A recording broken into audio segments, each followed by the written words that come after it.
जाहिरवीर व्रत कथा प्रारंभ। एक समय की बात है, श्री योगेश्वर गोरखनाथ जी अपने शिष्यों को उपदेश दे रहे थे। तब उनके परम शिष्य ओगनाथ ने प्रश्न किया, हे नाथ, आप साक्षात शिव भक्ति स्वरूप है, आप भक्तों के उद्धार हेतु अवतार धारण करते हैं। हे परम गुरु, हे कलयुग के प्रभाव से जिसमें मनुष्य की बुद्धि मलिन होकर पापों में लिप्त हो जाएगी, उसी समय मनुष्य घोर पापों को करने लगेगा, जिसके कारण भूमंडल पर अशांति छा जाएगी। उसमें धरती पर इन घोर पापों के प्रभाव से विभिन्न रोग फैल जाएंगे, संसार में भूखमरी बढ़ जाएगी। हे योगेश्वर, ऐसे घोर कलयुग में दान पुण्य, तीर्थ यात्रा का पुण्य भी घट जाएगा। तब वह कौन सा शुभ कार्य होगा जिसके करने से मनुष्य जाति का उद्धार हो सकेगा। ऐसा सुनकर श्री गोरखनाथ जी बोले, हे परम शिष्य, तुमने बड़ा ही उत्तम प्रश्न किया है, क्योंकि कलयुग के बढ़ जाने पर मनुष्य की कोई भी सेवा धर्म कर्म शांति प्रदान कर सकेगी। मनुष्य विश्व में लिप्त हो जाएंगे, योगी ज्ञानी बहुत कम रह जाएंगे।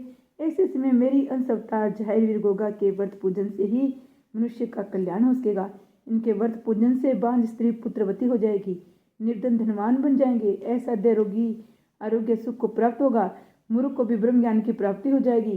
अर्थात इनके व्रत पूजन से मनुष्य को निश्चित ही समस्त मनोकामनाएं सिद्ध होगी। इनका उपासक संसार में समस्त सुखों को भोग कर अंत में शिवलोक को पहुंचकर परम आनंद में विलीन हो जाएगा। हे शिष्य, केवल तुम्हें प्रश्न करने पर यहाँ उपस्थित संतों भक्तों को विश्व कल्याण हेतु मैं जाहिरवीर गोगा की व्रत कथा सुनाता हूँ। सभी ध्यानपूर्वक सुनो। बोलिए जाहिरवीर गोगा जी की जय। जाहिरवीर व्रत विधि। गोरखनाथ जी बोले, हे भक्तजनों, पिछले अध्याय में आपने श्री जाहिरवीर गोगा के व्रत पूजन से होने वाले प्रभाव को सुना। अब मैं कथा प्रारंभ करने से पहले श्री जाहिरवीर गोगा जी के व्रत पूजन की विधि का वर्णन सुनाता हूँ, क्योंकि बिना विधि के कोई भी यज्ञ पूर्ण नहीं होता है। हे भक्तजनों, प्रत्येक माह के कृष्ण एवं शुक्ल पक्ष की नवमी तिथि को जाहिरवीर गोगा जी का व्रत किया जाता है। इनका विशेष व्रत सावन भादों की नवमी को किया जाता है। सावन और भादों की नवमी के इन दो व्रतों का विशेष फलदायक होता है। अपनी मनोकामना की पूर्ति हेतु इनके 9 या 11 व्रत करने चाहिए। इनका व्रत धारण करने के लिए निश्चित तिथि को प्रातःकाल नित्य क्रम से निवृत्त हो श्री जाहिरवीर गोरखनाथ जी की तस्वीर या प्रतिमा को अपने से ऊंचे आसन पर स्थापित करे। आसन पर नीला रेशमी वस्त्र डाल दे। प्रतिमा के पास एक छोटा सा नीला झंडा खड़ा करे। बाद में घी का दीपक, धूप बत्ती, अगरबत्ती जलाकर फल पुष्प गंध आदि से उनका श्री पूजन करे। पूजन में सिर जाहिर चालीसा स्तोत्र कथा आरती एवं जाहिर मंत्रों से पूजन करे। संकल्प करे, हे जाहिर बाबा, मैं आपकी कृपा पाने के लिए आपका व्रत धारण करता हूँ। ऐसा संकल्प लेकर दिन भर जप करे। सबसे प्रेम भाव से रहे। शाम को सूर्यास्त के समय प्रातः की भांति पूजन पर हलवे पूरी गुलगुले आदि का भोग लगाकर व्रत खोले। ये भक्तों, जो भी मनुष्य इस विधि से जाहिरवीर व्रत पूजन करेगा उसकी समस्त मनोकामनाएं पूर्ण होगी। अब तुम अपना ध्यान एकाग्रचित होकर ये कथा सुनो। प्रेम से बोलो जाहिरवीर गोगा जी की जय। गंगाराम जी को जाहिर दर्शन। गोरखनाथ जी बोले, हे भक्तों, अब मैं सर्वप्रथम तुम्हें जाहिरवीर के कलयुग में प्रकट होने की कथा सुनाता हूँ। एक दिन की बात है, श्री जाहिरवीर गोगा जी ने अपनी योग माया से नागों के नाग ताक्षिणा को बुलाया। स्वयं भी नाग रूप धारण करके रात्रि में गंगाराम को स्वप्न में जाकर नाग रूप में दर्शन दिए। ये देखकर गंगाराम घबरा गया। तब जाहिरवीर ने अपना वास्तविक स्वरूप गंगाराम को दिखाते हुए कहा, हे भक्तों, तुम डरो मत, मैं जाहिरवीर हूँ। तुमसे जो कुछ मैं कहता हूँ उसे ध्यान से सुनो। हे भक्त, ददरेवा नगर के क्षेत्र में उनके पास जो मैंने समाधि ली है, मेरा व्रत धारण कर तुम वहाँ मेरी मेढ़ी बनवाओ, वहाँ मेरा मेला भरवाना शुरू करो, विश्व में मेरा प्रचार करो। जो भी मेरी मेढ़ी पर आकर नीला झंडा चढ़ाएगा, जो मेरा नेजा व छड़ी बनाकर उनकी पूजा करेगा, घर घर मेरे जोत जलाएगा, वह मेरा प्रसिद्ध भक्त कहा जाएगा। जिस किसी के यहाँ संतान न हो, मेरी जात स्वीकार करे, इच्छा पूर्ण होने पर मेरी जात दे, उसकी अन्य इच्छा भी पूर्ण हो जाएगी। प्रत्येक नवमी को मेरा व्रत धारण कर जो मेरा पूजन करेगा उसके कुल का नाम उजागर हो जाएगा। हे भक्तों, ऐसा कोई फल नहीं है जो मेरी भक्ति से प्राप्त न हो। ऐसा कहकर जाहिरवीर गोगा जी ताक्षिनाग सहित अदृश्य हो गए। हे भक्तों, रात बीतते ही गंगाराम ने जाहिरवीर का प्रचार शुरू किया। जाहिरवीर की मेढ़ी का निर्माण कराकर नवमी के दिन व्रत धारण कर जाहिर बाबा की पूजा की, जिसके प्रताप से उसके कुल का नाम उजागर हो गया। धीरे धीरे तब से भगतगण पवित्र श्री जाहिर माड़ी पर पहुंचकर उनकी पूजा अर्चना कर अपनी मुराद पूरी करने लगे। हे भक्तों, आज भी जो सच्चे मन से बागर यात्रा जाहिरवीर व्रत पूजन सेवा करता है उसे मनवांछित फल की प्राप्ति होती है। हे भक्तों, जो भी जाहिरवीर की भक्ति स्वीकार करे, इस कथा का प्रचार करेगा, उसे चारों फल की प्राप्ति होगी। अब मैं तुम्हें इन भक्तों की कथा सुनाता हूँ जिन्होंने श्री जाहिर बाबा का व्रत पूजन करके अपनी मनोकामनाएं पूर्ण की। हरदेवी की कथा। नाथ जी बोले, हे संतो, अब तुम्हें मैं एक दुखी पति पत्नी की कथा सुनाता हूँ, जिन्होंने श्री जाहिर वीर व्रत कथा पूजन को कर अपनी मनोकामनाएं सिद्ध की। दयालपुर गांव में एक सुखीराम नाम का भगत रहता था। दुर्भाग्य से उसके यहाँ कोई संतान नहीं थी, जिसके कारण सुखीराम और उसकी पत्नी हरदेवी बड़े दुखी रहते थे। एक दिन की बात है, सुखीराम की पत्नी हरदेवी अपनी सखियों के साथ जंगल में लकड़ी लेने चली गई।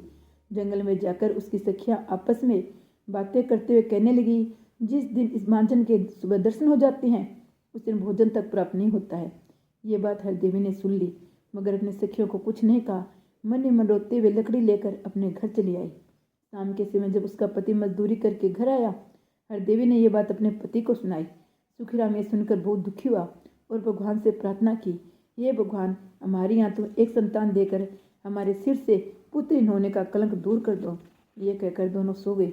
सुबह भगवान की प्रेरणा से जहर विवाह जोगी का भेष बनाकर हाथ में डमरू लेकर जहर गाथा गाते हुए भिक्षा मांगने के बहाने उनके घर आए। सुखीराम की पत्नी से बोले, बेटी, तुम्हारे पास सब कुछ है, पर पुत्र न होने के कारण तुम दुखी हो।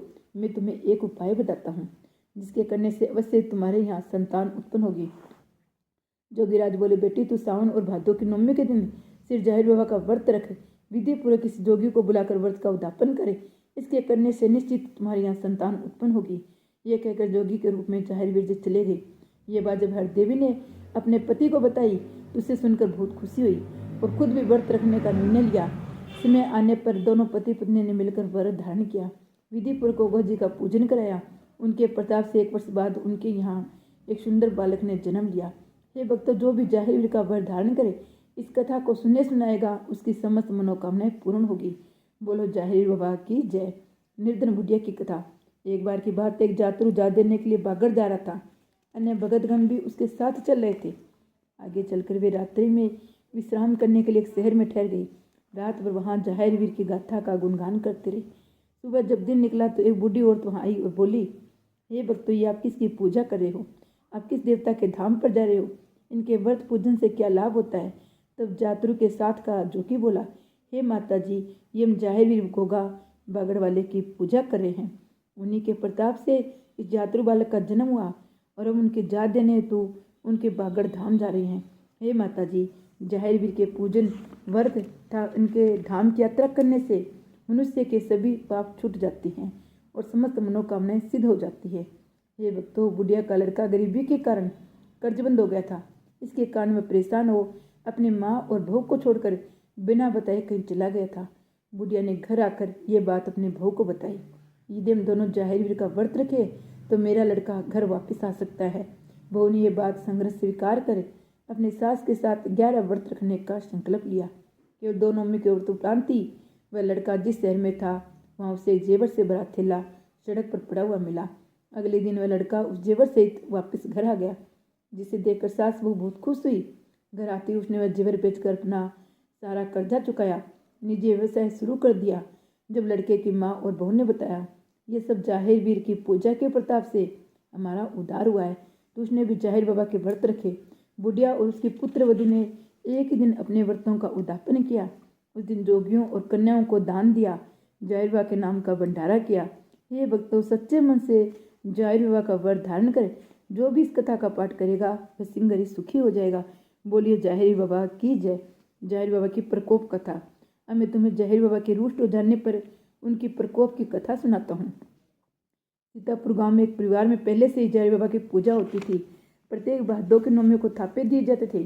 कुछ समय के बाद उस घर में एक नई बहू आई। वह बहुत ही नास्तिक थी, किसी भी व्रत पूजा में विश्वास नहीं रखती थी। इसलिए जब भी भादों की नवमी आई, उसने न तो जाहिर वीर का व्रत किया न थापे दिए। कहा, यह सब ढोंग है, इन पूजा व्रतों से कुछ नहीं होता। ये कहने के बाद जब वो रात को सोई तो उसे सपने में सांप की सांप दिखाई दिए। सुबह दिन निकलते जब बहू की आंख खुली तो देखा एक तरफ घर के दरवाजे पर खड़ा है। जब उसका ध्यान पीछे गया तो वहाँ भी सरफ खड़ा है। इस प्रकार से वह चारों तरफ सरफ की सरफ निकल आए। बहू घबराकर चीखें मारने लगी। उसकी आवाज़ सुनकर परिवार के लोग इकट्ठा हो गए। ये सब कुछ देखकर उसकी सास समझ गई जाहिर वीर के थापे नहीं दिए, इसलिए यहाँ सरफ निकल कर आए हैं। सास हाथ जोड़कर बोली, हे जाहिर बाबा, मेरी बहू की गलती को माफ़ कर दो। आज ये तेरे थापे देगी, आज से रोज़ तेरी पूजा करेगी।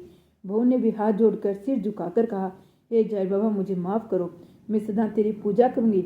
इतना कहते धीरे धीरे सभी सर्प गायब होने लगे।